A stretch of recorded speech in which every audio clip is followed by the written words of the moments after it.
You have built a cult following in the podcast space. It is a cult following. I've seen more videos of you, short clips. Right. I mean, are you surprised? I'm very surprised. He sort of pulled me aside one day and said, I think you would fit into the CIA's culture.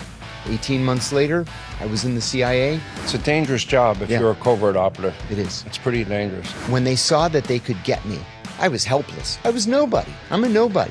I'm just a guy. Why'd they want to get you then? That they wanted to test out the policy and see if they could. How bad is this? What, that weaponization? The conspiracy to get Trump over 11 years real? Oh, yeah, it's real.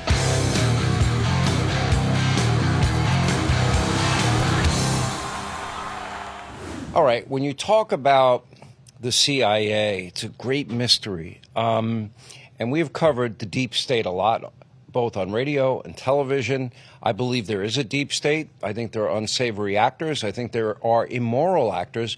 However, there are also great people that, because of the hard work they do every day, which is needed in a world that has a lot of evil in it, well, we need to have these three-letter agencies. But on top of that, they do need a moral component, and they do need a legal component.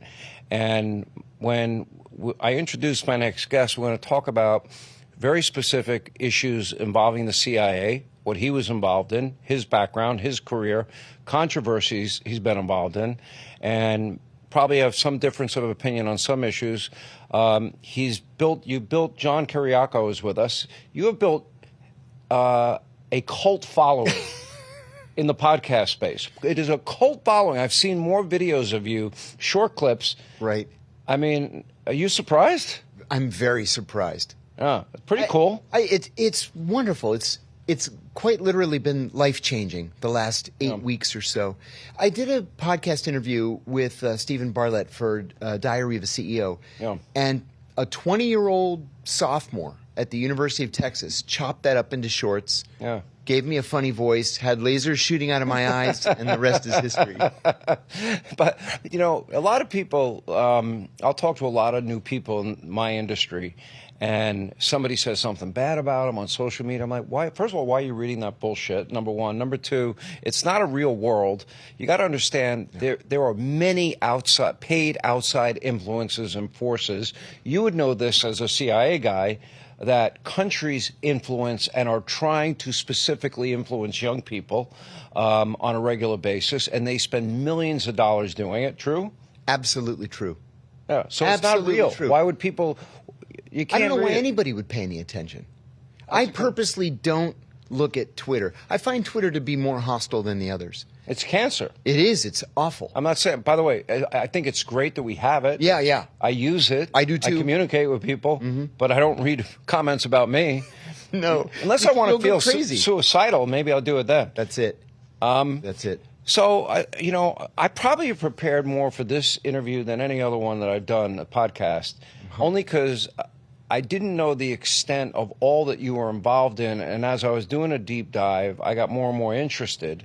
And then I saw areas where we agree, areas we disagree, and I want to cover all of it, and we're not in a rush, which is the great thing. Your background is great. You know, why don't you go through, for example, your early career, pre-CIA. You know, you were on the U.S. Senate Foreign Relations Committee. You were a staff investigator, which was pretty impressive. You entered as an analyst in the CIA, transitioned to an ops officer. There's a lot of interesting stuff about your background. Bahrain, Pakistan. You were operational in theater post 9/11. I was the chief of counterterrorism operations in Pakistan post 9/11. I mean, that's pretty heavy duty. It was. Yeah. You also were part of a CIA team that tracked and captured Abu Zubaydah, which I find very interesting too. Why don't you tell us your background? Sure. I was recruited into the CIA by my graduate school advisor at George Washington University. He thought that I would fit into the CIA's culture, and I was really only considering public service and thinking of CIA, maybe Foreign Service, maybe Capitol Hill. He sort of pulled me aside one day and said, I think you would fit into the CIA's culture. 18 months later, I was in the CIA. I was actually told on my very first day that I was being assigned to cover Iraq in the office, what was then called the Office of Leadership Analysis, specifically because nothing ever happened there. And I was told, learn the trade. What year was this? 1989. Okay, there you go. Same cabinet since the 1968 revolution. Wow. So I was told, learn the writing style, learn the trade craft, and then you can move on to something interesting like Romania. That's what they told me. That's pretty funny. And so just as I felt like I really knew what I was doing, Iraq invades Kuwait. And on the morning of August 2nd, 1990, I get to the office early, like 6 o'clock in the morning, and my boss says, don't take your jacket off, we're going to the Oval Office. I was 25 years old. I had never been to the Oval Office before. And so, you try to be as serious as you can be. We go to the Oval Office. It's the president, the vice president, the national security advisor, the CIA director, and my boss and me. And then the president says, well, now what do we do? And everybody turns and looks at me. And so that kind of set the tone for the next several years. For people that have never been in the Oval Office, for me, the first time I went in there was George W. Bush was president. It's surreal. It's surreal. That's the word. I actually was wondering if that's really the president in front of me. Doesn't that sound weird? No. Do you have the same experience? Exactly how I felt. Yeah. I remember thinking my friends would never believe me if I told them where I was right now. Yeah. And then where did that take you? What was the next step? Well, I hate to complain as soon as we've started, but start bitching and complaining. That's the story of a lot of people on this podcast. Go right ahead. It was clear to me that the Clinton administration was not serious about doing anything definitive on Iraq. And I thought, if I have to do this for another 10 years, I'm going to go crazy. And so I started looking at the internal jobs board that the CIA had. And there was a position in operations, counterterrorism operations specifically. And it said that the successful candidate will have either Arabic or Greek. Well, as it turned out, I was the only person in the CIA who spoke both Arabic and Greek. How many languages do you speak? Just those two, along with English. Okay, that is a weird combination. It's a weird combination, but we spoke Greek at home growing That's up. right, growing up. And then the agency taught me Arabic. In Pennsylvania. In Pennsylvania. Yeah. The agency taught me Arabic before I went to the Middle East on my first couple of tours. And so I went down to the counterterrorist center and I said, look, I don't have any operational experience at all. I've been an analyst the last 7.5 years, but I speak both Greek and Arabic. And the station chief, who was the hiring authority, said, my God, he said, well, it's a lot easier and it's a lot cheaper to take a linguist and teach him operations than it is to take an operations officer and teach him how to languages. Yeah. All right. Let me get to this part of your life. You pled guilty to one count of passing classified information to the media. I've got the whole thing here in terms of what the indictment claimed. And originally you were charged with the Espionage Act. 3 counts. Okay, right. Yeah. And you were not convicted of that. You did not plead guilty to that. No. I hadn't committed espionage. But this is what really stood out to me, and I didn't understand, because you actually are quoted as saying that you don't have a problem with somebody like yourself talking to the media and passing on secrets to the media. Maybe that's the highest level of transparency I've ever heard. However, in this case, the information you passed on was a covert agent of 20 years, correct? Yeah, that's what I was convicted of. But that's not what I was talking about. But did you pass that information on? In other words, you outed a covert operative. Well, not really. See, this was the thing. Okay. At the same time that I was being charged with I confirmed the surname of a covert operative who was retired to an author who wanted to interview him for a book. The name was never made public. Within 2 months of me doing that, David Petraeus confirmed the names of 10 covert operatives to his girlfriend. This was his girlfriend. His girlfriend, right. And Leon Panetta, who was the CIA director at the time, outed the 6 Navy SEALs who made up the team that killed Osama bin Laden. Also at the same time, There was a disgruntled former CIA officer in Bethesda, Maryland, who outed 7 more covert operatives on his website just because he hated the CIA. None of them were charged with a crime. And when I asked my attorney why, he said because they didn't blow the whistle on the torture program and embarrass the agency. Okay, but let me go back to this, because when you work for a 3-letter agency, Yeah. and I want to get to the bottom of it, I think this is very important, because you spent 23 months in jail. Yes. All right, and you pled guilty. Yes. Okay, so you're not really denying that you had a role. Oh, no, I take responsibility for it. Yes. Yeah. But you have to know the sensitivity, sources, methods, the danger. When you have a covert operative who's undercover, has been undercover, my understanding, what I read was 20 years. Most of his career. Even though somebody's only looking for validation or confirmation, Yes. is what you're telling me. Yes. Okay, and then you give him that confirmation in your position in the CIA. Are you not risking the guy's life by doing that? I don't think I risked his life. I was wrong. What I did was wrong. It was a mistake. I didn't have criminal intent, and I can explain it to you. There was a journalist, Matthew Cole, who was writing a book on something called the Abu Omar rendition. The CIA snatched a Muslim cleric from Milan and rendered him to Egypt. And he sent me an email saying, "Can you introduce me to any of these 12 people?" I said, "I have no idea who these people are." He sent me a second email. "How about these 12 people?" I said, "Look, kidnapping wasn't my thing at the CIA." I said, "I don't know any of these people. You clearly know this issue better than I do." And he said, "What about the guy that you refer to on page 100 and whatever of your first book?" And I said, and this was the crime, I said, "Oh, you're talking about," he said, "I think his name is John." I said, "I think you're talking about John Doe." I said, "I don't know whatever happened to him. He's probably retired and living in Virginia somewhere." That was the crime. So you did not know he was still a covert operative? No, no idea. I hadn't seen him in Is that why they 10 pled years. out with you? No, they pled out with me because they were insistent that I take a plea to an espionage charge. I had not committed espionage. And they kept dangling 45 years in front of me. And finally I said, "You know what? I'm going to go to trial, and I'm going to testify on my own behalf. And I might accidentally refer to some of the hideous war crimes and crimes against humanity that I witnessed in 15 years in the CIA." And then they said, okay, 30 months, you do 23. I said, "I'm not pleading to espionage. I did not commit espionage." So you think you used leverage that you would, quote, out the CIA or reveal secrets that they wouldn't want you to reveal. You believe them to be true. They would probably dispute them. Or maybe you have proof of it all. Oh, yeah, there's a lot of proof out there. What my Is it attorneys- really out there, or is it buried?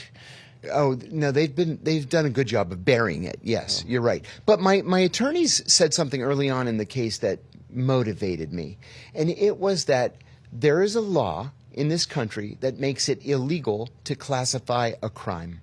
You cannot classify an act that is criminal for the purpose of keeping the information from the American public.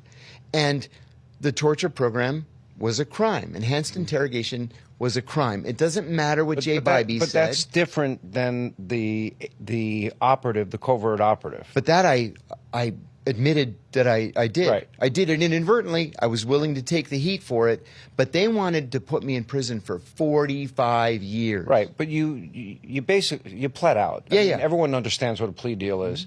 All right, if you give us this information or you admit to this, then you're going to get a shorter sentence. Yeah. In retrospect, I mean, I applaud you because you're being really honest and you think, okay, I made a mistake, I own it. I do. I love when Yeah. people say I own it because nobody owns anything anymore. No, it's true. You know? No, but I did it. Like I say, the guy that I was charged with outing, I love the guy. Terrific. You still boss. friends with him? We haven't spoken since then. But I've never exchanged a cross word with him. Yeah. Terrific officer, great guy, terrific boss. I'm deeply apologetic for what I did. Did you tell him that? Oh, yeah, told him that. Yeah. What did he say? He was pretty angry. He was mad. Yeah, It's a dangerous job if Yeah. you're a covert operative. it is. It's pretty dangerous. even if you knew that he was out or thought that he was out, you're still putting him in danger because those people in that other country, wherever he's doing his ops work. Oh, no, he was retired by then. But you're right about putting him in danger, and I'll explain that too. And this was another thing that I didn't know. I confirmed this name to Matthew Cole, who at the time was working for ABC News. He was fired from ABC News because of all this. Well, he claimed to have been writing this book on Abu Omar, and he sent me a copy of the cover. He wants to interview all these people. There was no Abu Omar book. It was all a lie. In fact, he was secretly working for the Guantanamo defense attorneys as an investigator. So he was trying to use you. He under the premise of writing a book. Correct. He lured you in. Mm-hmm. And then he took that name.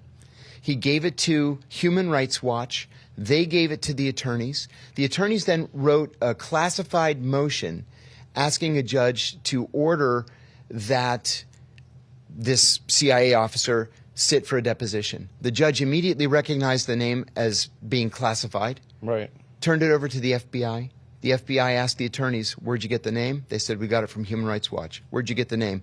From Matthew Cole. Where'd you get the name? John Kiriakou gave it to me. Mm-hmm.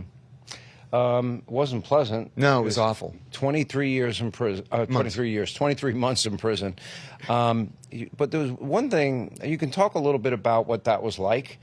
But you did say something that caught my eye, and that is that your training, your CIA training, was critical for your survival in a tough prison. It saved my life. Explain it.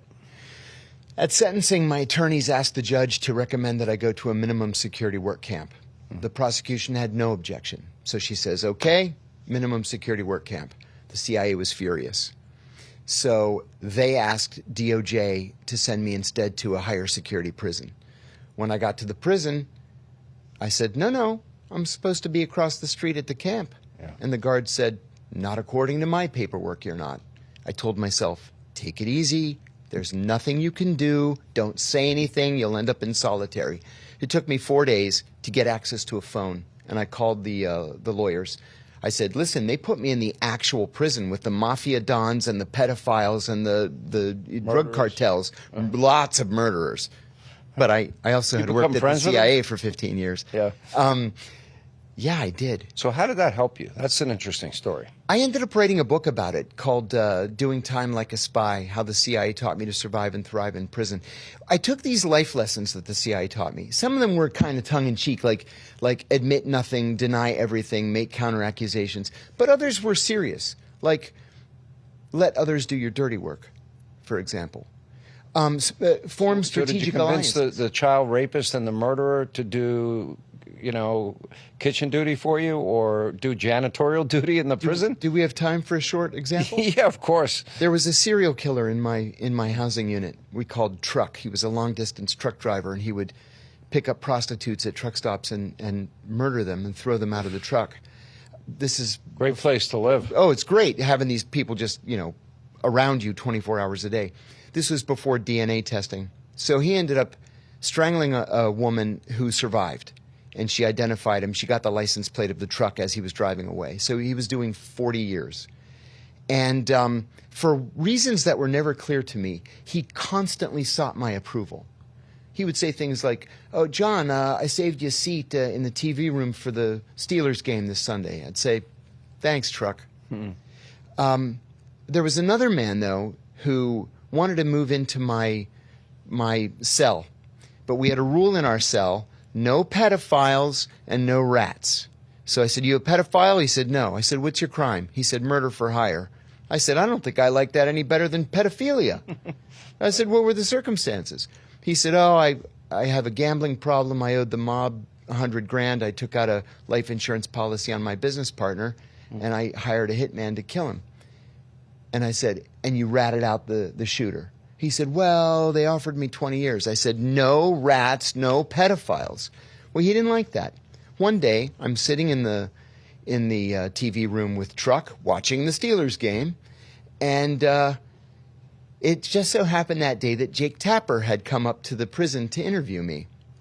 And so I was called down to the lieutenant's office to sign a waiver. If you want to take shots of fake Jake, go right ahead. Feel free. Just fire away. I don't like Jake Tapper. Go ahead. So I got called down to the lieutenant's office to sign the waiver. Normally, if you're called to the lieutenant's office, it's because you did something and you're going to solitary.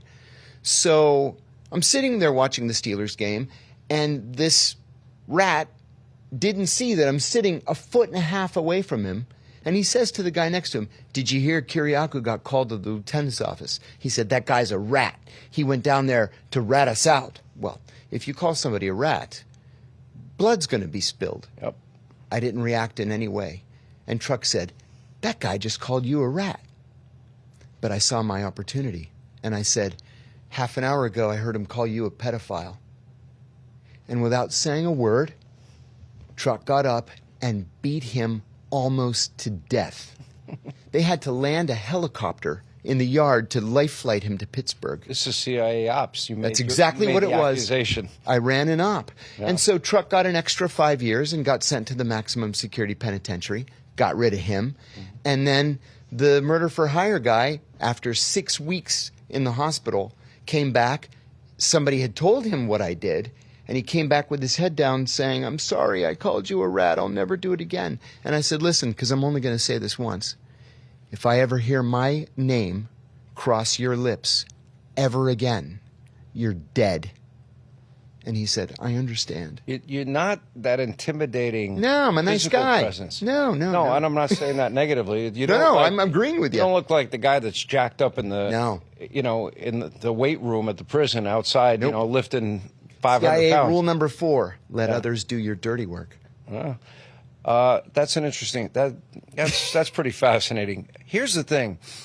So in prison, you're right. If you're a rat, if you're a snitch, if you're a pedophile, you are. Prisoners, there's code. They have their own standards. You don't want to be associated with them. That's right. But you're a CIA guy. They know why you're in there. Okay. And I thought that was going to be a terrible problem. I thought on paper I would think it would be too. Well, there happened to be an Italian in prison. And when I use air quotes, I mean because their names Gambino, Lucchese, Bonanno, Genovese. They became my dearest, closest friends. Why? Why did? Because there was one guy who read in the New York Times, shout out to Mark Lanzalotti, one of my dearest friends. He read in the New York Times 4 days before my arrival that I was going to that prison. And just because he went to every single Italian in the prison and he said, "Listen, there's a CIA guy coming here. He's not an FBI agent." He said, "FBI are cops and rats. CIA protected us from the Muslims. And so we should welcome him." And when I arrived, scared to death, Open arms. open arms. I never had a moment's trouble. Not one. No, for that one fight. I Not gained one attack. never. When word got around I was with the Italians and I was sitting with them in the cafeteria, it was hands off. I gained 35 pounds in prison because the Italians had a crooked guard on the payroll who would bring in the pork loin and the wine for the marsala sauce and the fresh vegetables. Right. And we ate like kings. My wife said to me one day, "What's happening to you?" This is straight out of Goodfellas. You know It's that. straight out of Goodfellas. Yeah. It was real life. They treated me like a king. Very entertaining. All right, let me move on because I've got a lot of ground to cover with you. We might disagree on this. I think we probably will. And if you go back, and it's the issue of enhanced interrogation, and there were 3 people that were waterboarded, okay, and 39 people that got enhanced interrogation. You've spoken out against it, and I want to hear why. There are 10 specific things that they do when it comes to enhanced interrogation. They'll slap you in the face, they'll get in your face, they'll grab you by, get in your grill. Okay, the worst one that I No read. big deal. So you're not against that? No. A lot of people, I think, missed. Well, why do people characterize you that way then? Well, because they missed the nuance, or they decided that it was expedient for them to ignore the nuance. Okay. I agree with you. A smack in the belly makes a cracking sound, leaves a handprint. It's a little embarrassing. Not torture. Right. That's Right. called pain day in my martial arts training. And I get there, my sensei's strong, and it's like I have to stand up. First I get this, like, for calcification, you know, Sure. and it's hard, and I'm going to bring him on the pod one day. And then I have to stand there, and I go like this, and he's like, boom, boom, like really hits you. And he can throw, this guy's been doing it for 45 years. He'll drop me on the 5th shot almost every time, but he wants me to take as much as I can take. So that's why, you know, everyone's become a big baby. Like, do you like hockey? Right over your shoulder, it says Hannity. That's, you know, I love my Florida Panthers. Behind me, right there, Florida Panthers. There you go. I got over there Matthew Tkachuk's gold medal winning jersey that he signed to me, which is cool. We're going to move it over here. And so I love hockey, and then I have my Panthers belt up there. I love it. I saw it when cool, I first right? came in. But it's like people, fighting in sports is horrible. I'm like, okay, grow up. My dad used to always say he would go to a fight and a hockey game broke out. Exactly. Did your dad like hockey? Oh, he did. Pittsburgh Penguins for decades. Penguins had some good years. Yeah, we did. Mario Lemieux. The best. He was phenomenal. Greatest. I used to love the Broad Street Bullies growing up. Oh, my God. All right, but I digress. So you're not. So why do I read everywhere that you're against enhanced interrogation? You're Yeah. not. You're telling me. I was against very specific techniques that I believed were torture, and I'll tell you why. There's background to it. Okay. In 1946, we executed Japanese soldiers who had waterboarded American POWs. That was a death penalty offense. In January Does that really bother you?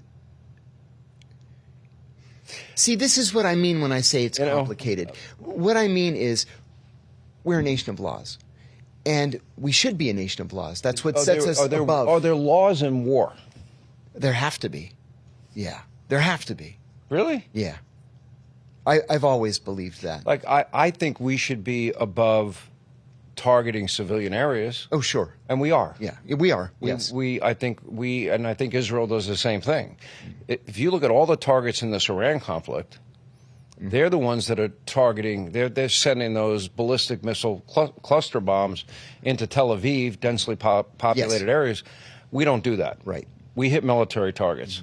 I like that we're like that. I'm like that we put a value on And we human should life. be like that. Yes. I agree with you. I don't want to kill people, but then I do. Do you believe in evil? And then I'll let you finish. Oh, heavens, yes. I've seen it face to You've seen face. it. Oh, yeah. I told Abu Zubaydah the night we caught him. Well, the next night. He was in coma the night we caught him. But I said, I should hate you. I should want to kill you. Remind people, he was one of the masterminds behind 9/11. We thought he was, and it turned out that he wasn't. You know, this is one of the sort of forgotten stories of the war on terror. When we were hunting Abu Zubaydah, we believed deeply that he was the number 3 in Al-Qaeda and that he was instrumental in the planning of the 9/11 attacks. And so when we first got word that he was somewhere in Pakistan, we dropped everything to hunt him down and capture him. And it took us 6 weeks. And you were there. Oh, I was the leader of the squad. Yeah. We knew that he was either in Lahore or Faisalabad. He was constantly on the move. And we would break down the door of some safe house or apartment. Some days we were a day or two late. Some days we missed him by 15 minutes. The cigarette was still lit on the table and he had bugged out. So he knew we were close. Yeah. But the thing is we didn't realize until after we caught him that there were 2 Abu Zubaydahs. He had a first cousin that went by the same name. His actual name is Zain al-Abidin Muhammad Hussein. So you think we got the wrong one? No. I think that they were both bad guys, that we didn't realize there were 2, and so all the intelligence that was coming in made him look like a terrorist Superman. Yeah. And in fact, he wasn't. All right, I tried Riverbend Ranch Beef at Christmas. Their Angus steaks, they are incredible, delicious, juicy, and they're marbling of these steaks. For example, I got a new box right here. I'm so grateful. I will be grilling this tonight. This is their ribeye.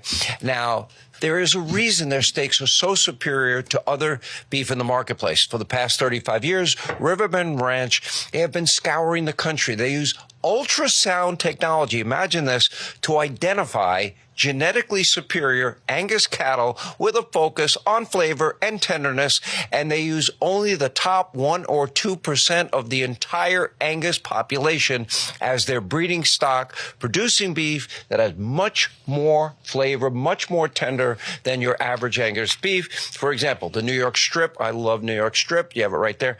They have this Denver steak. You know what? I just tried it. I'm like, I love it. It's amazing. Now, that is saying a lot because Angus beef, famous for its flavor, its tenderness. This is the best. Riverbend Ranch has taken Angus beef to an entirely new level. These are the best steaks you are ever going to eat.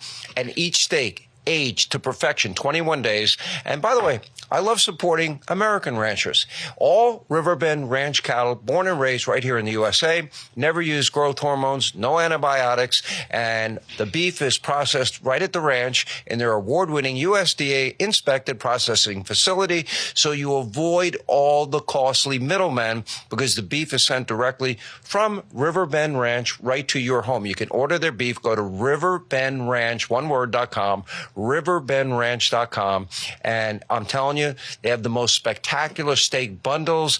It makes great gifts for friends, family, people in your business that you work with. Order today, riverbendranch.com. Now, if you use the promo code Hannity, here's my ribeye. I'm going to try the ribeye tonight. Okay, here's the ribeye. If you use the promo code Hannity, you get $15 off your first order. And you're going to love the taste. You're going to love their beef. And you, like me, will be a customer for life.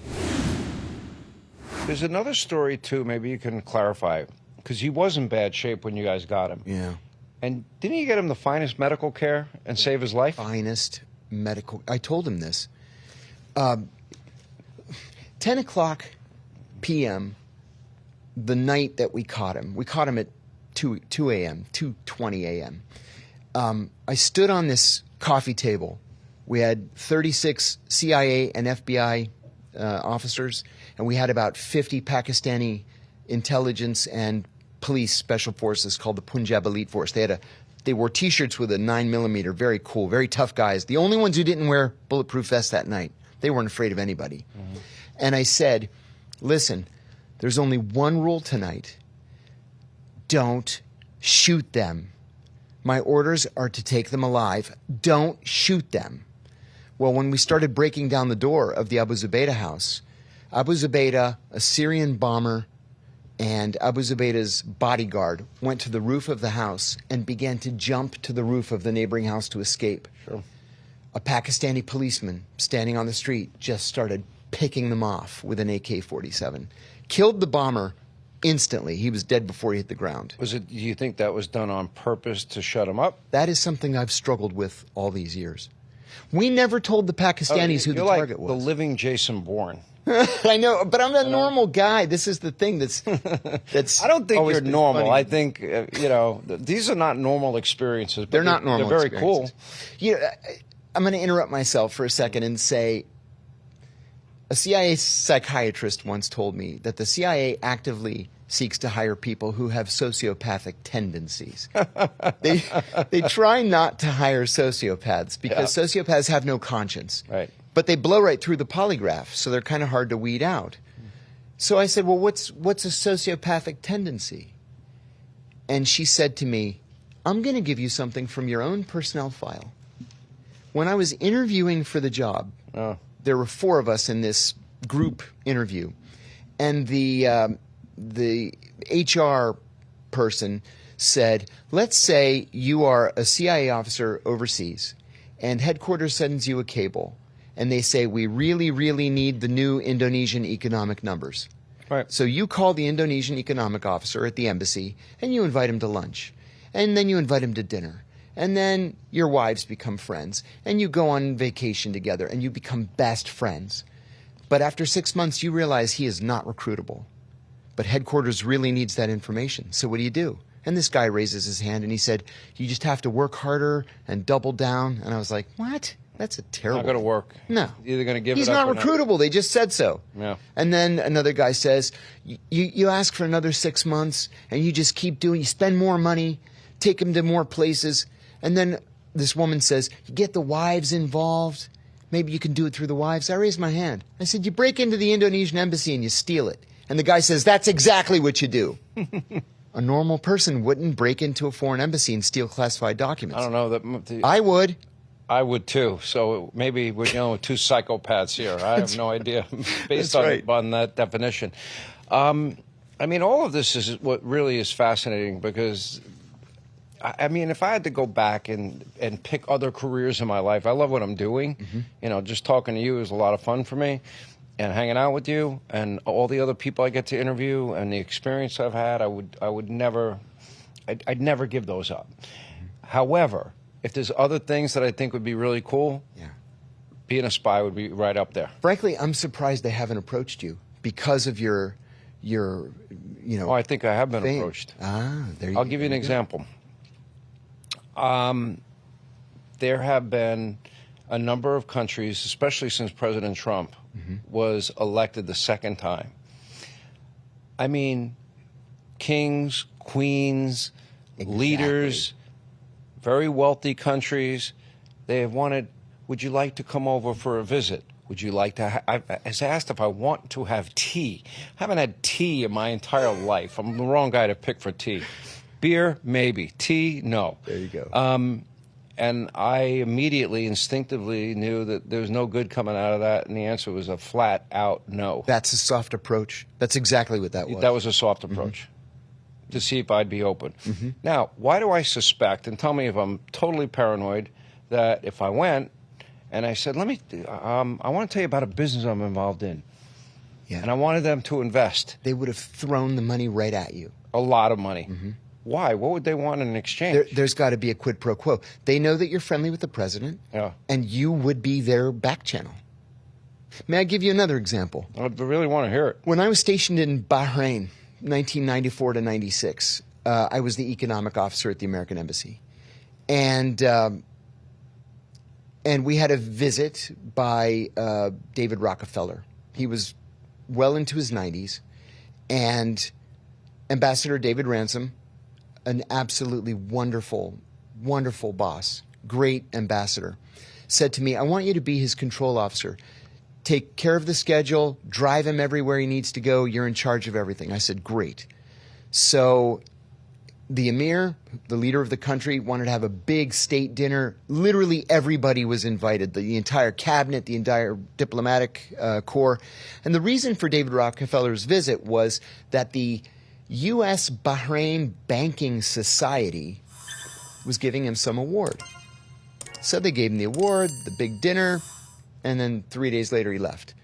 So we're in what's called the country team meeting the next day. So it's the ambassador, the deputy chief of mission, and all the senior staff. We're meeting, and I said, I don't understand why David Rockefeller, at his age, of his import, would fly halfway around the world to collect a meaningless trophy from a banking society that nobody's ever heard of. And the ambassador says, John, he says, naive. You're supposed to be the smart one, he says. I said, what am I missing? He says, he didn't come here for the silly award. This was his cover stop. He's the secret liaison to Saddam Hussein. And I said, oh my God, I'm so stupid. Of course he is. So he stopped in Bahrain, it was in all the papers, and then he secretly took a military flight to Baghdad to tell Saddam, stop violating sanctions or we're going to have to blast you again. Yeah. So of course he did. And that's what you would have done. You would have been the back channel. Okay, let me give you how persistent they were. After I said flat out no, once or twice or three times in some cases, and then went to my fiance. Oh my goodness, they were serious. Okay. That was serious. All right. So I want no part of it. And here's the other part. I went with the president. I flew on Air Force One when he went on his Gulf State trip. And I went to Riyadh, Saudi Arabia. And we went to, however you prefer to pronounce it, Qatar. Yep. And we went to the United Arab Emirates. By the way, would you want to live in any one of those three places? Oh, I have. I think they're shitholes. I hate them. I would not want to live in a desert. No, thank you. Not interested. It actually gets depressing. When I was living in Bahrain, we went 9 months without a cloud in the sky. Seriously. It's depressing after a while. Look, Everyone can live. I like my natural habitat. It's called ocean. All right? That's why I live in the free state of Florida. Everyone's entitled to their own preference. What? In the summer, you can't go in the Gulf because it's too hot. Oh, it's like I saw these neighborhoods that are built out in Riyadh, and it's like all of a sudden there's a whole neighborhood, and then it stops. There's a wall, and the only thing you can see is desert for hundreds of miles. Hundreds. All right, but back to the story. So when we landed, I had no idea I'd be invited to all the things I was invited to. It was pretty cool. I had a lot of access. And there was a huge business conference. It was all the richest, wealthiest, top elected officials in Saudi Arabia in this room. And then what did I notice? Every Fortune 500 CEO that I knew, I don't know the ones I didn't know, was in that room. And that tells me, okay, we don't really care what their morals, their values, their mores is, nothing. No. It's all about, will you invest in my company? And I walked away with my eyes open. And here's my question to follow up on that. If they made this soft approach towards me, which instinctively I thought that was, never thought twice about it. I have a full-time legal counsel, ran it by him. He said, no, I would not be going to tea. I would not be going to coffee. I'd not be going for a visit. Smart. That was our answer. And so my question is, I bet you I'm the exception. Oh. When it comes You're to, most definitely the exception. when it comes to massive amounts of money. And that then raises a question, are there people, voices we hear regularly that are compromised that you know? Yeah, I know of a couple. You know, we've got this law called FARA, the Foreign Agents Registration Act. Right. It was only taken seriously in the last couple of years. It pulled this on Manafort. Manafort was not Poor a Manafort. No. See, that's the abuse of FARA right there. Manafort's crime. Do you know the story of Manafort? Did you ever read his book? I've not read his book. I want to talk about he and I lived in the same neighborhood. I used to see him all the time. A great prison book. I mean, pretty much every day or every other day, they put him in isolation, which just was to break. We were in the same prison at different times. At different times. Yeah. And they if you tell us this, we'll let you out tomorrow. See? We'll let you out today. And he goes, I can't lie. Took a lot of integrity. Not, you know, what would you give for your freedom? That bothered me because that told me that we do have a deep state. It is corrupt. They are weaponizing justice, but I'm talking too much. But, you know, so how bad is this, that weaponization? The conspiracy to get Trump over 11 years real? Oh, yeah, it's real. This is actually my sweet spot, and I speak from personal experience. Brett Tillman, the former U.S. attorney from Trump 1, former U.S. attorney for Utah, said the Kiriakou case was the template, these were his words, was the template for the Democratic Party's policy of lawfare. When they saw that they could get me, I was helpless. I was nobody. I'm a nobody. I'm just a guy. Why'd they want to get you then? That they wanted to test out the policy and see if they could, because then they went to General Flynn. And then after General Flynn, it was Manafort. And after Manafort, it was the president himself. And the next thing you know, you're drowning in millions of dollars of legal debt. Your reputation is ruined. Getting back to your original question, of course there's a deep state, and it's dangerous. You don't have to call it the deep state. You can call it the federal bureaucracy if you want. But there are people in places like the CIA, the FBI, NSA, who are there for 25, 30, even 35 years, and they know presidents come and go every 4 or 8 years, and they can outwait this president. And if this president does something that they don't like, they know exactly how they can ruin him. You know, this nonsense, for example, not just Russiagate as an operation. Let's talk about the letter regarding the Hunter Biden laptop.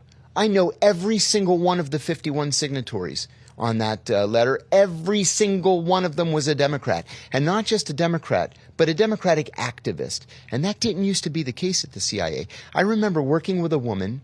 By the way, one addendum to that. Not one of them ever saw the laptop.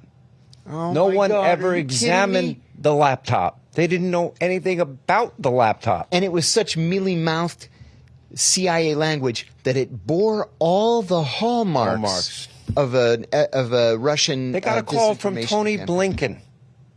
Blinken. Sign this. That was in the lead up to a debate with Trump. Outrageous. It is outrageous. So it's real. They know they can ruin people. What about Hillary Clinton's dirty disinformation Russian dossier used for not one right. but 4 FISA applications? FISA.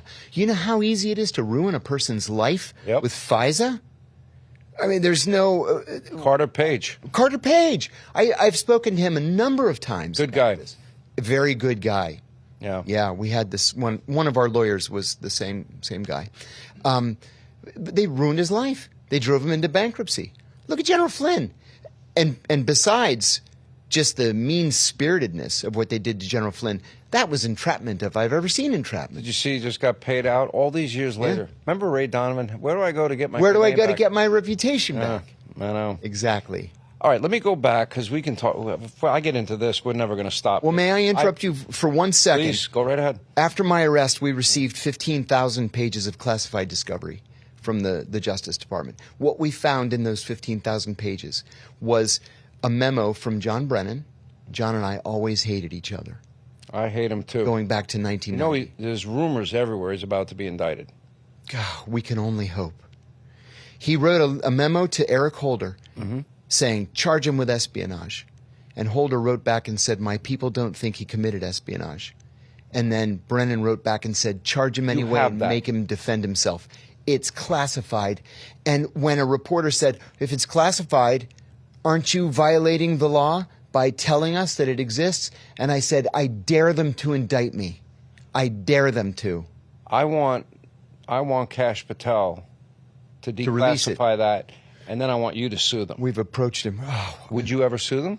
in a heartbeat. Because if you don't have the documents and you get a hold of the documents, there's no statute of limitations. No, none, because it's an ongoing conspiracy. Correct. And I'll tell you another thing. I was working on the Senate Foreign Relations Committee at the time, and one of the things that I loved about that job was that you get to have lunch with foreign diplomats and just talk about the issues, around the world. I got a call from the number 3 at the Japanese embassy, and he invited me to lunch. His English was so terrible that we only spoke in Arabic. Right. And so we went to Charlie Parker's on Capitol Hill. I think Charlie Parker. I can't remember the name. I stay out of that shithole. Yeah, it's gone now. Meaning not the restaurant, the city. Capitol. Oh, yeah, you're smart. Yeah. I didn't learn my swamp. lesson.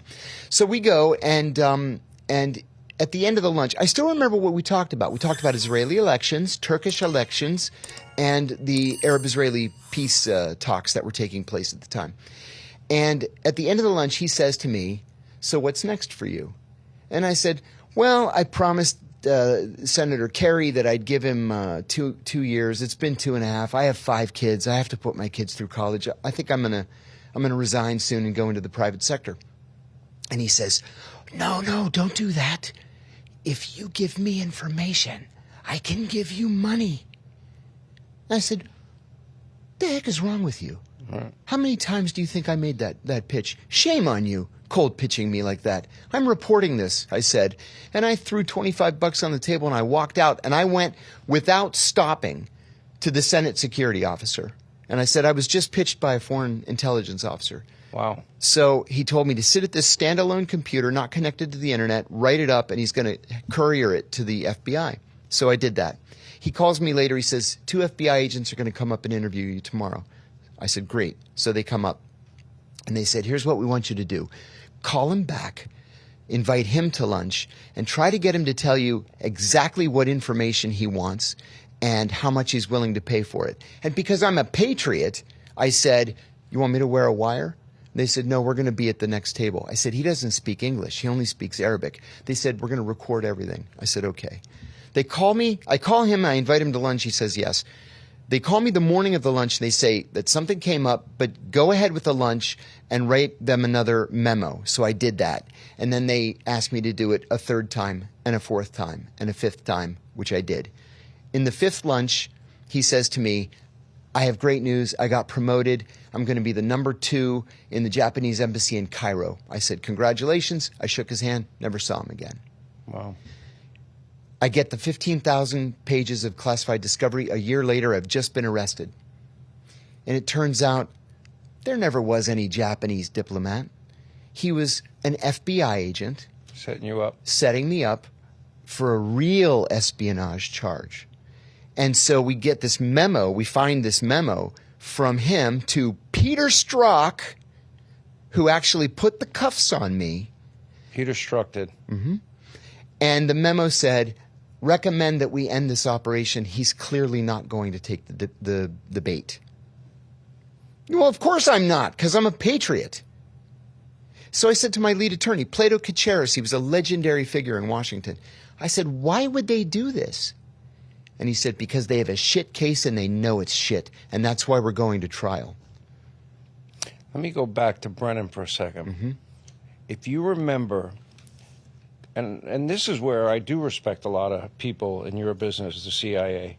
I mean, they keep us safe. Yeah. They put their lives on the line. Mm-hmm. Covert Every day. operation. Mm-hmm. At any moment you get exposed, you're probably dead, depending right. where you might be around the world. Mm-hmm. It could be very dangerous.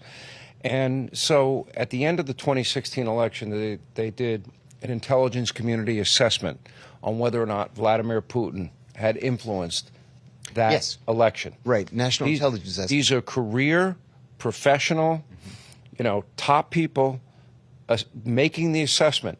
They assessed absolutely not. There was no Russian interference. No. Okay. They spent $50,000, half of which came after the election. Okay, then Barack Obama doesn't like the assessment. That's right. So he meets with Brennan and Clapper and Joe Biden. I don't remember who else at the time. And they said they demanded Yes. from your buddy Clapper another assessment. Yes. Now, one that really did set President Trump up for a trap. And 100%. that was the right there, the genesis of the Russia collusion hoax, based on, because they didn't like the real assessment. Real assessment said Putin didn't do it. That's right. Pretty amazing. That's exactly right. Let me. I've said that publicly. Yeah. Just what you just said. And I had been approached by a Hollywood studio for a project. Do it. And then they dropped me. Why? Because I was on the wrong side on that Russiagate issue. I said, but there was literally no evidence. How many years None. of my life I spent dealing with this, and FISA and Hillary and the dirty dossier, and Hunter Biden's laptop from hell, and the persecution of Trump. How does a legal NDA put together by a lawyer somehow come up with a novel legal theory and 34 felony counts, and everything else that they threw at this man? It's amazing. The intestinal fortitude this man has. Without any question. Everyone else would have crumbled. And it also goes to show you how the Democrats have consistently underestimated his resolve. It's a great point. I think he's doing a great job. All right, let me move on. And I want to get into this enhanced interrogation. I want to make sure we're on the same page. I think we are. And, one of the things that you said, this is what you said, Trump can tweet all he wants that torture works. It doesn't work. It's been conclusively proven that it doesn't work. Besides that, whether or not it works is not even the issue. Mm-hmm. Okay, and what I want to actually get to in regards to this, and we talked about 39 people, enhanced interrogation. Do you think waterboarding, the 3 people we waterboarded, including the guy you caught, Abu Zubaydah, and Khalid Sheikh Mohammed, do you think that was the right call? Do you think that's torture? That, I think, is torture. Yeah. Even though we did it, all right. So this guy, what is his name? Rodriguez. Yeah, Jose Rodriguez. Let me tell you something. He's a great guy. How well do you know him? Very well. Okay. He was my direct supervisor in the counterterrorism center. Okay, so what was amazing about him is I interviewed him, and he was at all of the waterboardings. They had doctors there. Mm-hmm. It was more to intimidate. You could never do more than, I think the maximum was 40 seconds. However, most, according to him, were 10 seconds. Yeah. I had interviewed him a few times. 17 seconds. So it's to scare the living shit out of somebody and make them think they're going to die and give them a sensation that they're going to be drowning. By the way, we do that to our own Marines in training, Yes. right? SEER training. So, Although with Abu Zubaydah, his heart did stop and he had to be revived during one session. during one of his sessions. Oh, okay. Well, then that probably went too long in that case. However, he was there. Here's the question I have, and I understand people that disagree with me, and we'll let the people at home that are watching decide for themselves. I'm asking you, John, the father, Yes. of a young daughter. Two guys break into your house. They grab your daughter, right? One of them grabs your daughter, races to the car. You race out after both of them. You tackle the second guy. The guy with your daughter gets away with your daughter. Is there anything you're not willing to do to that guy to get him to talk? No, of course not. So you support enhanced interrogation. Well, you support waterboarding. Let me put it this way. Yeah. I taught at Liberty University for a number of years. Great school. Yeah. Absolutely awesome group of people there. Yeah. I taught in the Helm School. And one of the other professors sent me his final exam one day and said, "I want your real thoughts on this. This is the final exam I'm giving." It was so impactful. I still think about it. It was only 4 questions. The first question was, there's a ticking time bomb scenario. You've caught the bad guy. Do you use enhanced interrogation techniques on him? Yes, no, explain your answer. The next question, he didn't tell you anything, but you have his wife. Do you put his wife through the enhanced interrogation? Yes, no, explain your answer. Third question, turns out the wife is a true believer, but you have the kids in custody. Do you beat the kids in front of the parents to get them to talk? Yes, no, explain your answer. The final question was, you've died and you're standing before the judgment seat of Christ, and he tells you to explain your actions. What do you tell him? And that just left me speechless. Okay, that is a great question. Probably the only school that would ask it Yes. is Liberty, right? Definitely. Think about that. I knew Jerry Falwell Sr. really well, and I knew Junior, but I knew Falwell Sr. I actually spoke at commencement one year. It was the worst commencement speech in history. It was one of my worst moments ever. And but I got to tell you something. That is a special place. However, the answer to I have my answer, but rather than me talking, what's your answer? I would probably kill the guy if somebody didn't stop me from killing him. Yeah. But that would be wrong. I mean... Are you one of these people that thinks killing is wrong all the time? No. I don't either. No, not at all. Sometimes, listen, I hate evil is evil. Yeah, evil is evil, and I hate to sound like that guy, but some people need killing. And, sometimes the world is better off without certain people in it. Totally agree. I hate to say it out loud, but that's just the way, that's Why life. do you hate to say it out loud? Because, it makes me sound like it makes me sound like I'm out of control, or I don't believe in the rule of law, or Okay, so if somebody kidnaps your daughter, yeah, in front of you, and the guy that you caught knows where they took your daughter, I'm going to go very quickly. Well, I'll give you an answer. I'm going to break one finger. Yeah, and then I'm going to break the other one. The other one, yeah. And then I'm going to keep going. Yeah, but look at it this way. Pain is a great. But so in that sense, you don't think enhanced interrogation works, or what? But I would argue it probably would work. It made us feel better. But look at the case of Abu feel better, or Zubayr. would the guy say, "All right, I'll tell you"? Oh no, he'll tell you eventually, sure. But he's going to give you so much garbage that it's going to take your analyst 6 months to pour through it, and by then the bomb went off. Look at it this way. You're talking about a trained terrorist that has been prepared for this. Yeah. Ali Soufan was the FBI agent that was interrogating Abu Zubayr. Ali Soufan, it took him about 6 weeks, but Abu Zubayr finally opened up to him, and he gave Ali 2 critical pieces of intelligence. One was this sounds crazy all these years later, we had no idea what the Al-Qaeda wiring diagram looked like. No idea. We knew Osama bin Laden was at the top, Ayman al-Zawahiri was the number 2, and then we didn't have any idea how the rest of it was set up. So he explained how it was compartmentalized and stovepiped, and Ali would ask him, and I'm making this up just because I don't want to say anything classified. What would you do if you were told to carry out an operation in, say, Dusseldorf? And his answer was, well, there's this guy, Mohammed, and here's his phone number, and Mohammed has a cousin, Abdullah, and Abdullah has weapons, and Abdullah's got a friend, Rashid, and Rashid has access to explosives. So then we can call the Germans and say, listen, you have a problem in Dusseldorf, and here's the information. And they can break down the door and grab these guys. The other thing he gave us, have you ever heard of the Bojinka operation? Oh. Bojinka was an operation that took place, that was planned in Manila in 1996. It was a terrorist plot by a terrorist using the nom de guerre Mukhtar to hijack 14 747s at Manila Airport and fly them into buildings all up and down the west coast of the United States. So the plans are literally laid out on a dining room table, and Mukhtar decides to go out and get lunch.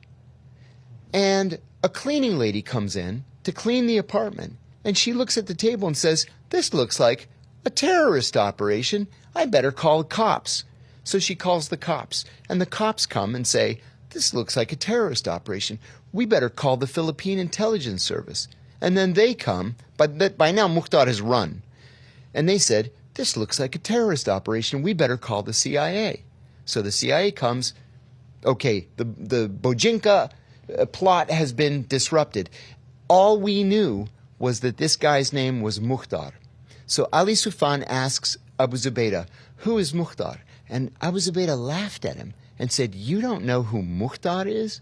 And he said, no. And he said, his name is Khalid Sheikh Mohammed. We had never heard that name before. I was in the office the day. You're talking about KSM. Yeah. By the way, actually waterboarding, according to Rodriguez, it was KSM that gave us the tip to the courier that led to bin Laden. He's been saying that from the beginning, and that's what... He was there. That's what Mark Bowl and Catherine Bigelow ran with in Zero Dark 30. The people working for him say it was really great analysis that developed that information. You know, from the very beginning... In other words, it wasn't the technique that got it out. So it was an analysis of what he said. Yeah.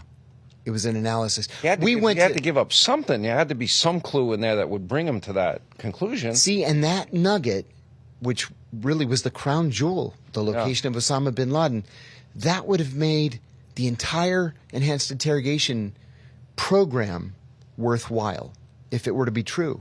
I don't think it's true.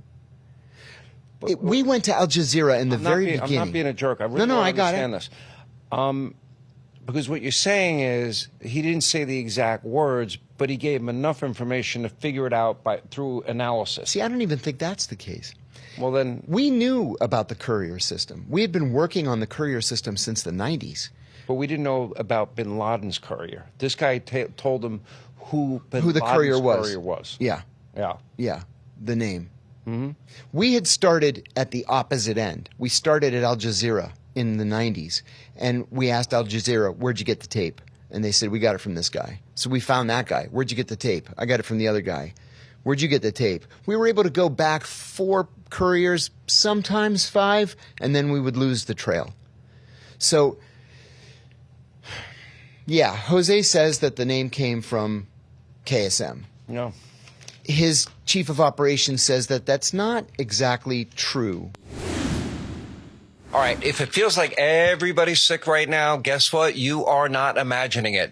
Now, doctors say this is the worst cold and flu season in 25 years, and it's not even over. Now, I just went out to dinner with friends, and it was like everyone coughing, sneezing, sick, or they'd just been sick. They're just getting over being sick. I can't afford to get sick. I doubt you can either. Now, you see this here? This is why I ordered the emergency medical kit, and many of my colleagues have it too. You've seen Dr. Drew, Dr. McCullough. They have this kit on their show. It's called the Wellness Company Medical Emergency Kit. Every home should have one. Having a medical emergency kit, that's like having an urgent care pharmacy right in your home. Look at this. Look at that. Includes essential prescriptions, generic Z-Pak to help you get well faster, plus very important antibiotics. And for example, for pneumonia, strep throat, sinus infection, nausea, UTIs, many more common and serious illnesses. Now, it's all in the kit. The moment you need it, no waiting for your doctor, no hoping your pharmacy is open, no hours at urgent care. That's the worst thing to do in life. No lines at the pharmacy, no copays. Just match your symptoms to the right prescription in your guidebook, or just call the telemedicine doctor standing by. Now start on your meds and feel better faster. It's genius. Every home needs at least one medical emergency kit. Order yours now online. They'll ship it to your house. Now, I can save you $45 when you use the promo code Hannity. Go to urgentcarekit.com. One word, urgentcarekit.com. Again, save $45, promo code Hannity, urgentcarekit.com, and you will be healthier and prepared. You liked Jose Rodriguez. I did. Okay, I briefed you him worked every for him. single morning. Yeah. And he was angry when you got convicted. He was angry when I went When you public. were charged, when you went public. He was glad I was charged. He was glad you were charged. Yeah. Did he feel you betrayed the CIA? Yes. He did. So you think he genuinely believed that you betrayed them? Yeah, I think he did. And that you I believe- outed a covert agent? I believe he betrayed the Constitution By? by supporting the torture program. Okay, I don't like the word torture program. You're talking about... Enhanced You're not interrogation techniques. Well, wait a minute. Which part of the 10 items in enhanced interrogation? I've always maintained that there were 3 of those 10 techniques that were illegal. Which 3? I believe waterboarding was illegal. Waterboarding's not part of the 10. Well, waterboarding was part of the- Waterboarding was only 3 people were waterboarded. Yeah. And they're the 3 worst. And you had to get DCI approval to do the waterboarding. Right. That's why only 3 were waterboarded. With under medical supervision, Yes. with a doctor being present, with very strict rules. But I think that there were things that were far worse than waterboarding. See, there's this national focus on the waterboarding that I never fully understood, because there were 2 others that were worse. One was the cold cell, for example. So you're stripped naked. Well, You're chained to You're getting a free cold plunge. Yeah, but I'm kidding. I wouldn't want to live it. See, I'm not one of those New Year's Day, icy jump into the river kind of guys in Pittsburgh. I never understood why those old men do. No, stuff cold like plunge is actually pretty cool because it gets rid of all the inflammation if you work out a Well, lot. that's probably true. Yeah. Okay, so there's nothing. What you're going to describe, nothing's comfortable. Getting slapped in the face. No, but I mean, we killed people with that technique. Well, this is where, I get conflicting reports on this. Do you know of specific cases, specific people that Yeah. you know got killed that was never made public? Yeah, there was one. I was the executive assistant to the deputy director of the CIA at the time. It was my last headquarters position. And the cable came in like, the guy in the cold cell didn't make it through the night. So what they did is they just packed his body in ice because they didn't know what to do with it. Should we bury him there on the grounds? Like, well, not really. Should we return it to his family? That's not going to be cool. We cremated him and then just pretend he just didn't exist. That was one. The other one was sleep deprivation. Don Rumsfeld famously said that he had a stand-up desk in his office, and he would work 24 hours a day without sitting down, and that he just didn't believe that sleep deprivation was unusual or particularly I traveled harsh. with him on a C-130 to Iraq at one point. That couldn't have been comfortable. No, I'm C-130, sitting like this. yeah, exactly. However, in Sideways. the middle of the C-130, those Silver Bullet? Sure. He was in that. So on the way back, I found a way to get in there and stay as Get a long as I decent night's possibly sleep. could. I didn't get any sleep, but at least I hung out with him. But anyway, he was talking about 24 hours, 36 hours without sleep. We've all done that. of course, But we know from the American Psychological Association, the APA, that people begin to lose their minds at day 7. They begin to go into organ failure at day 9 without sleep. The CIA was authorized to keep people awake for 12 days. That's torture. You can't do that.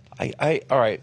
So I don't know about these particular cases because you're not talking about cases that are public. Yeah, right. Right. So I'm just sitting here listening to you, taking it all in. Do I doubt anything you're saying is true? Not really. Now, It was a terrible time. It was war. It was, we were still in shock from 9/11.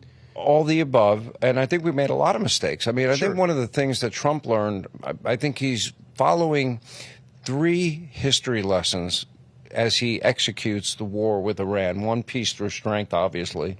2, I think he learned the lessons of the last 100 years, the last century, which was, Mao, Stalin, Hitler, fascism, Mussolini, Tojo, Japan, Pol Pot, the killing fields.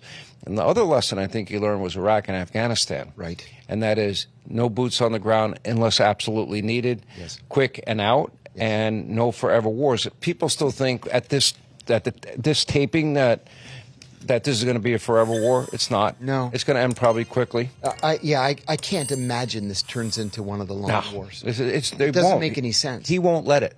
If it were going to be, we already would have boots on the ground. I think the only reason right now, as we tape this, it's all in Iran's hands. Mm-hmm. And they can do it the easy way or the hard way. Mm-hmm. And the 2 things that they have to agree to, 1, they have to give up the 60% enriched uranium. If they don't give it up, we will have to take it. And that's funny to me that they're resistant, because previous talks were about sending the uranium to the United Arab Emirates, to Saudi Arabia, or to Turkey. And I don't want them to have it either. None of them. I know, right? To be very blunt, I want us to take it. I want to have it. And the other thing is, right now, as we tape this, there's a naval blockade going on. If the president's now giving them a preview of coming attractions if they don't do a deal, because that is their entire economy. You would know better than me. You lived in that region of the world. If they don't have oil, they don't have Carg Island, they don't have an economy, they don't have a country. And he could obliterate it in probably under an hour. Oh, yeah. And there was an even bigger development today, I think. And Which one? that is the president announced on either X or on Truth Social that he had come to some sort of a handshake deal with the Chinese. And that the Chinese were not going to provide weapons. The president said, if that's the truth, then it's pretty much over. I'm going with the president to China. So Ooh, good for you. This will be my only trip to China in my whole life. I don't think I'm going back. I've been once and I didn't like it. You didn't like it? No. Did you? You kind of. You don't seem to be. You didn't seem to dislike the Middle East. I didn't love it. I love the Middle East. Now I loved Israel. Israel was transformative. For me too, in a lot of ways. And I had the best Dory Gold, Ron Dermer, 2 different times. There are 5 quarters in the old city of Jerusalem. Yes. I took a helicopter up the coast from the Mediterranean all the way into Jerusalem. Wow. Just really cool stuff. I mean, I've been pretty blessed to do cool shit. I even recorded the bells from the Church of the Holy Sepulchre. Isn't that cool? To use as my All right. own. Did you feel anything? This is where Jesus, many believe Jesus was buried. Mm-hmm. Did you feel anything? I felt, like I say, transformed. Yeah, as I didn't feel anything. Really? No. Wow. I almost. If I watch The Chosen, I'll cry like a baby. Oh my gosh! Isn't that great? It's a work of art. I was thinking I might end up hating you. I like you. I don't know why. There's a good promo. We'll use that. I walked into the Edicule. Yeah. To see the tomb. It's amazing. It is cool. It's incredible. I walked in too. There was a Greek Orthodox priest there, and they're all mean at the Church of the Holy. And I say that as a practicing Greek Orthodox. Yeah. And as you're walking in, he's saying, "No photo, no video, no photo, no video." And just as I walked in, a woman said, "Excuse me, Father," and he turned, and I pulled out my camera, and I went click, click, click, click, click, click, click. Good for you. Yeah. Well, that's the CIA. My only in you. chance, I thought. Yeah. That probably was the one chance. I want to talk about one thing, because we're talking about. I know that there are people that, and I don't know. I thought I was going to get different answers from you, and I think maybe because it is way more nuanced. But I think we have to start with one premise. And being in the CIA, you already acknowledged to me, evil does exist. You bet it does. Okay, I think the Iranian regime is evil. And I read that you said you didn't think the president gave a good predicate for why he made this decision. and I gently disagree, or maybe you do agree with me, but I'm misreading all the bullshit that people write shit about you all the time. All the time. It drives me crazy. Like I said, You when get we lied first started about a lot. talking- A lot, yeah. Okay, fair Laura enough. Loomer, I'm looking at you. Oh, boy. People, I think, choose to ignore Why the doesn't she nuance. like you? I don't know. I never met the woman, and she just attacked me last week. She said I was a communist. Honest to God, I'm 61 years old. Nobody has ever in my life called me. All right, go on Laura Loomer's show, make peace. That's my advice. Okay. No, but I think people choose to ignore the nuance because it just makes me easier to sort of put in a compartment. I will tell you that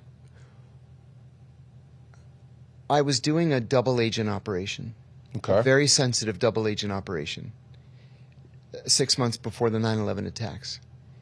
And Can you talk about it? I got to be very careful. There was an attempt on my life as part of this operation, and I've hated the Iranians ever since. I'm neither confirming nor denying that it was the Iranians that tried to kill me, but I'm saying I have hatred for the Iranian regime ever since. With that said, I didn't think that there was a provocation sufficient For this conflict. for this conflict. Yeah.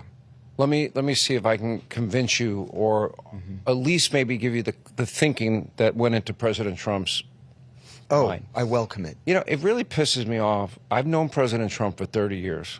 I know him better than 99% of people that comment on him. They don't know him as well as I do.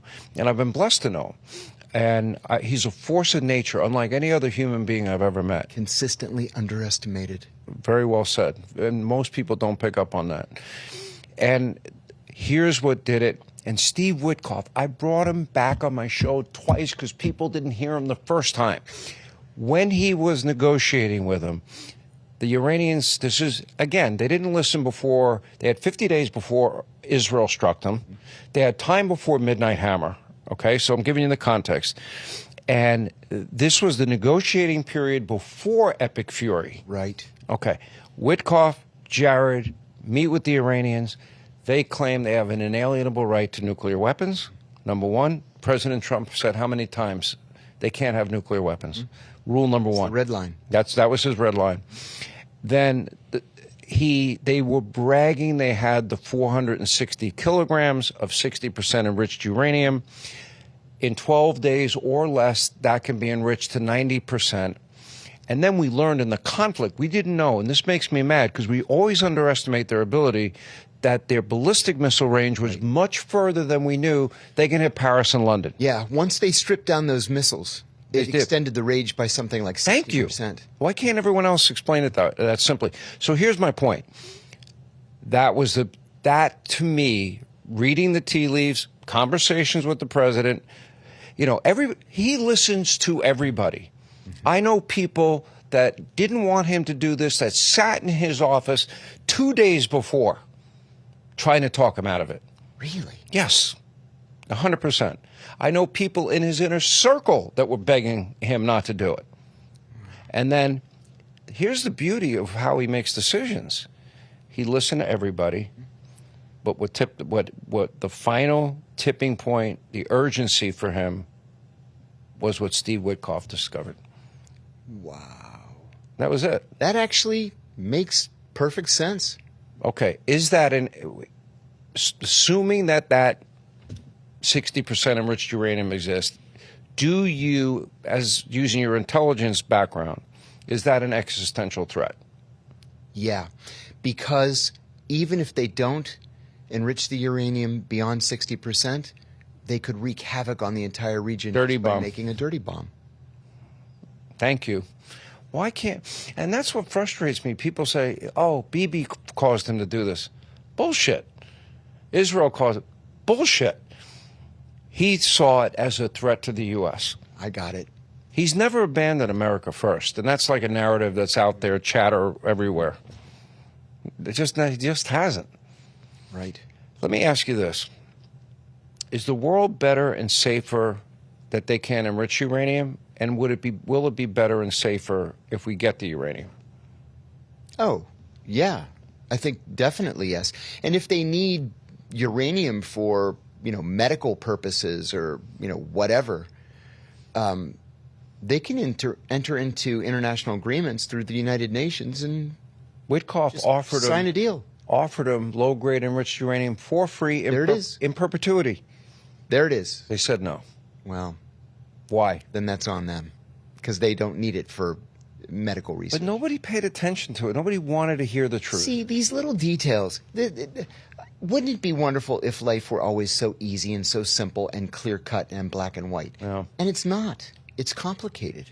So, you know, the harder thing is hearing people that somehow equate in war, you kill people, you break things in the hopes of stopping a greater evil. Mm-hmm. Do you think if the Iranians ever had a nuclear weapon, based on what you know about their fanaticism,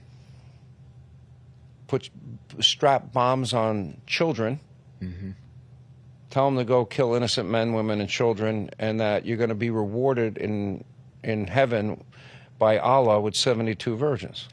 I can tell you from my own experience at the CIA that the Iranians under Ayatollah Khamenei were perfectly happy to go out and murder innocent Americans. This is something I argue with my friends about regularly. Listen, again, it would be great if life were so simple and that there were just good guys and bad guys. We want people to believe, there are a lot of Americans who want people to believe that any country in the world, that the United States could carry out negotiations, legitimate, respectful negotiations with any country in the world. And sometimes that's just simply not true. I can tell you that, God, I have to be careful. There's one incident in particular that sticks in my mind from my career where a number of utterly innocent American civilians were executed by Iranian agents just because they were Americans, not for any other reason. So, yeah. Did you see a video of it? Oh, it was more clear than that even. Do you remember when ISIS beheaded all those people on the beach? Mm-hmm. Remember the Wall Street Journal report? Sure. See, this is what frustrates me, is I think we forgot the last century. Mm-hmm. Is this a horrible analogy? If the world could have taken out Hitler before he killed millions, That's right. was it worth the risk? Obviously, it's an obvious. Like you said, some people are evil. It's just a fact of life. Some people are evil. I worked for years on Saddam Hussein, to the point where I almost became evil? He was evil. I became obsessed with Saddam Hussein. He actually was less evil than his sons. They were evil and crazy. What was it? Uday and Qusay. Yeah. Uday and Qusay. I had occasion to debrief Hussein Kamal al-Majid, Saddam's son-in-law, when he defected to Jordan. And he was petrified of Uday and Qusay. Petrified. And sure enough, when he went back, as soon as he crossed the border, they shot him and killed him. And his brother.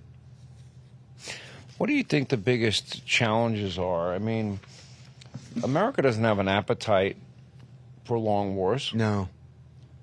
I think it's hard to convince people of future threats and why, like, for example, the ISIS caliphate. Yes. Convert or die. You kind of dealt with that mentality for a lot of years. Yes. Can you explain to people how crazy it is? Oh, listen, the easiest way to say it, or to say it in a sentence, is they hate us more than they love life itself. They would rather die than engage with you in any way. There are some people, ISIS is probably the best example. And it's not just, these guys that we've pretty well defeated in Syria. We're talking about an emerging brand of ISIS in the Sahel in Africa, and ISIS-K, Khorasan in Pakistan and Afghanistan. emergent in the Philippines, in the southern islands of the Philippines. All they want to do is murder. It's as simple as that. I hate to sound so black and white, but this is one of those situations where we have to kill them first before they kill us. We have to stay ahead of the game. A large or a larger, I know we have Shia, Sunni. Sure. Do you think, especially in the Sunni world, that there is a transformation away from radicalism? Like we think of 9/11, we talk about Wahhabism, we talk about Saudi Arabia. Do you think it's a different country? Yeah, it is transforming. I went to Saudi Arabia 2 years ago for the first time in 25 years. Wow. And it was like going to a different planet. I couldn't believe it. Women are driving, music blasting from people's cars, movie theaters. There were no such things when I was last in Saudi Arabia. It is transforming. And the Saudis, after 9/11, came up with this program that a lot of countries mocked, where they tried to integrate former jihadis back into society through things like art training or music training, and it was accompanied with psychological therapy, and they had success of about 60%. Now, if somebody went back to the fight, they went back to make jihad, they were going to lose their heads the next time they got caught. But about 60% of them really did walk away from radicalism and re-enter society. I don't know if that can happen with the current regime, the people that have benefited from oppressing all the people. Yes. Let me ask you, in your training, for a while I studied like hypnosis. And I read a book, the synthesis of Russian mind control techniques. And if you look at videos of like the Iranian population when the Ayatollah Khomeini came to power in 79, 47 years ago, and how people just worshipped him, or how they worship, murdering thug dictators, evil people like Hitler. And you're like, well, what happens? How does that happen? Massive crowds of people. How did that happen? Do you study that when you're becoming a CIA operative? In the Directorate of Intelligence, you do, as you're becoming an analyst. Yeah, especially in an office like the Office of Leadership Analysis, which I'm sorry to say no longer exists. There used to be something called the Political Psychology Division that was made up entirely of psychiatrists, psychologists, sociologists, anthropologists studying exactly that kind of thing, so that they could present analyses to whoever happened to be president, saying, we should be looking at this guy or at this country, and then working with the Directorate of Operations to carry out covert action campaigns, influence campaigns. Were you good at flipping people? Yeah, I was very good. You're very. I had a station chief who paid me the greatest compliment one time. He said that he had been an operations officer for 25 years, and in 25 years he recruited 9 people. And he says, you've been here 2 years, and you've recruited 5. And I laughed, and I said, and everyone a badass, I said. And he said, no, I'm serious. He said, you've got a knack for this kind of thing. I said, well, what is the knack? Is it just being personable? I genuinely love being around people. I genuinely love sitting and having a conversation with somebody. I read prolifically. So if you wanted to talk about hockey, I'd love to talk about hockey. Broad Street Bullies. Or football. Or baseball, or whatever is on Broadway right now, or politics, or you name it. I can at least carry on something of a conversation about it. And, when I first got hired as an analyst, my very first boss, I thought was insulting me at the time. And he said, you would be a good case officer. And I said, why? I'm not a good analyst? I'm offended. He said, no. What I'm saying is people like to be around you. I think you could convince people to commit treason or espionage. And you did. And I did. And I liked it. How does that happen? How do you, I guess you approach it different ways. Some people are motivated by greed. Most are motivated by greed. Flattery? Most of the time, yes. Flattery. What else? Revenge. They've been passed over for promotion. Their boss, is insulting to them and disrespectful. Some do it for the excitement. They love spy movies. They watch the Bourne movies and James Bond, and they love that adrenaline. And some do it. I mean, not a lot, but some do it because they genuinely love the United States. Do you think there are people around our president right now that are operatives? Oh, I would doubt it. You would? I would doubt it because the risk would be too high. I mean, you look back at the 1940s and you think of people like Alger Hiss, for example. That was ballsy operating. Now the stakes are so high. I mean, you're talking about a death penalty case potentially. I think that it's easier to get the information secondhand. And I think a lot of countries rely on the fact that Washington leaks like a sieve. The Russians used to have this thing called the mosaic concept, where rather than go to the trouble of trying to recruit a spy to steal a secret, which can take years, they would rely on the fact that American society was so open and so transparent. Mm-hmm. They would read everything from the papers to scholarly journals to whatever they could get their hands on, and put pieces of a puzzle together one little tile at a time. So that in the end, they had this mosaic, and they could come up with what really was a classified program. No. I think that they still do that. So earlier, we were talking about the toxicity of social media. Mm-hmm. You don't want to feel bad about yourself. Just read the comments after this interview. Or I'll read the ones about me. They'll be worse. But there are top geopolitical foes. I would, off the top of my head, say Russia, mm-hmm. China, Iran, mm-hmm. some Middle Eastern countries. Sure. That are purposely targeting young people. Mm-hmm. I think one of the main targets are young people to alienate them against Israel. Am I wrong? Oh, no, I don't think you're wrong. I would say probably especially coming from the Russians and the Chinese, because they would see that as a wedge issue, something to disrupt American society. Sure. What do you think about NATO in its current configuration, especially after they wouldn't stand with us, as we didn't even really ask for a lot of help mm-hmm. in battling the number one state sponsor of terror? What kind of alliance is that when we pay 2/3 of the bill? Yeah, we do. No? We do pay 2/3 of the bill. I think that they felt disrespected. Well, you know what? We shouldn't say NATO writ large, because you've got NATO countries like Greece, for example, that is all in. Poland, mm-hmm. Hungary. The Eastern Bloc countries. The Eastern Bloc and Southern Europe, they're all in. The Greeks are very, very close to the Israelis, as are the Cypriots, although the Cypriots aren't members of NATO. They are European Union members.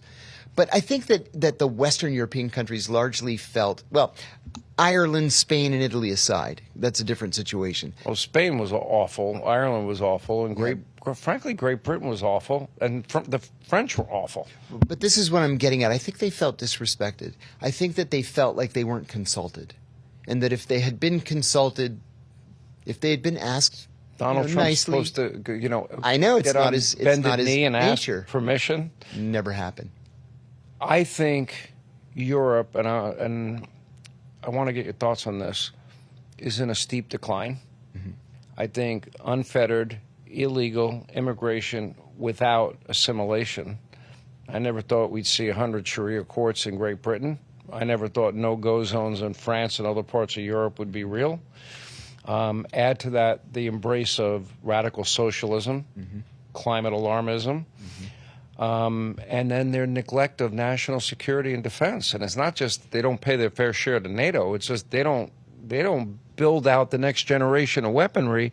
They've been relying on us. I have to agree, and I'm gonna because I know Greece better than pretty much any other country. I agree with you about Greece. Bring up Greece as an example again. Turkey takes something like €1.5 billion every year to keep economic refugees on Turkish soil until they can be somehow resettled in Germany or Sweden or wherever. What the Turks really do is put a lot of them on boats and just send them to Greece in the middle of the night. This happens literally every day. Boats overturn, people drown. The Greek economy is going to crash because of all of these refugees. So the Greeks did something that was wildly unpopular in the rest of Europe. They built a wall, an actual wall, and it stopped the problem. Erdogan, I don't like. At all. Bad guy. Very bad guy. They built a wall, which meant they didn't have to worry about the land border anymore, and they could focus on the islands, and they really did turn back these refugees. Look at France. You know, France doesn't have birthright citizenship, so you can have 4 or 5 generations of people who came from, you know, Nigeria or the Sahel, Mauritania, whatever, and won't integrate culturally. They won't assimilate. Many times they don't even speak French, especially the Nigerians. Yeah. But they're there, and you can't get rid of them. So yeah, it's just a problem that's getting worse and worse and worse. And I'm kind of proud that the Greeks dealt with it. You should be proud. I'm proud of the Irish. They taught everyone how to. No, I'm kidding. John, it's really been fascinating. You're a great the conversationalist. pleasure's all mine. I really Thank you so enjoyed much meeting for the you invitation. and enjoyed your time. Thank I wasn't you. sure what to expect. So I really appreciate you being with us. Thanks for hanging out. I'm really honored by the invitation. Thank you for having me. Thank you for coming. Come back again. We'll talk more. I look forward to that. All right. Appreciate it. Thanks.